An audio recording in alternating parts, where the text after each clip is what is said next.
Sander Arends is 24 jaar, komt uit Ljouwert en is nu 3 jaar proftennisser. De dubbelspecialist staat op het 115e plak op een vrouwenranglist en hij laat daar hier de hele finale bij een groot toernooi in Gstaad in Zwitserland. Hij wilde hier graag de stap naar de top 100 meisje, maar had in het begin van het seizoen te krijgen met 10 slag. Helaas heb ik eind december een redelijk forse knieblessure opgelopen en lig ik er nu eigenlijk al een tijdje uit. En het is de vraag wanneer ik echt daadwerkelijk ook los kan. Ik heb dus last van een jumpers knee. Dat is in principe de aanhechting van de knieschijf naar het scheenbeen. Dus die zit hieronder. Die is zwaar geïrriteerd. Dat gaat gelukkig steeds beter.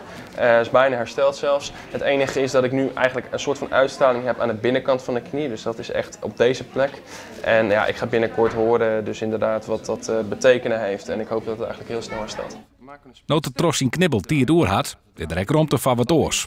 Zo is ieder jaar een Lietse kliniek bij zijn oude club Bonte Koe op het programma van jouw talenten uit de regio. We gaan het als volgende zo meteen doen. Ik sta zo meteen met een bak ballen sta ik aan deze kant. Jullie staan in een rijtje van 4 achter elkaar. Jullie krijgen van mij 4 ballen aangespeeld per persoon. Probeer die bal gewoon heel rustig geblokt te houden. Ja? Hey, komt-ie. Ja. Juist! Mooie volley, Marianne. Gaan we even met z'n allen heel snel even de balletjes verzamelen. Arends is zo'n 30 weken per jaar van Hoers om toch heel Europa toernooien te spelen. De dochter op de San in de Challenger Tour. Hier niveau onder de grote ATP-toernooien. Dat is hij als nummer 115 van de vrouw, een van de onbekendste topsporters van ons land. Als je nu vraagt wie is de uithangbord van de dubbel, ja, bijvoorbeeld de nummer 1 van Nederland, die Wimbledon vorig jaar heeft, of 1,5 jaar geleden heeft gewonnen, Jean-Julien Royer, ja, die kennen mensen niet eens allemaal. Is dat ook frustrerend als dubbelspeler?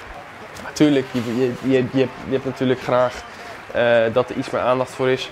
Aan de andere kant, ik doe het echt voor mezelf. Ik doe het omdat ik heel veel plezier heb in mijn sport. En vanuit daaruit behoef ik eigenlijk mijn beroep. En dat is niet afhankelijk van hoeveel aandacht of iets dergelijks voor gegenereerd wordt.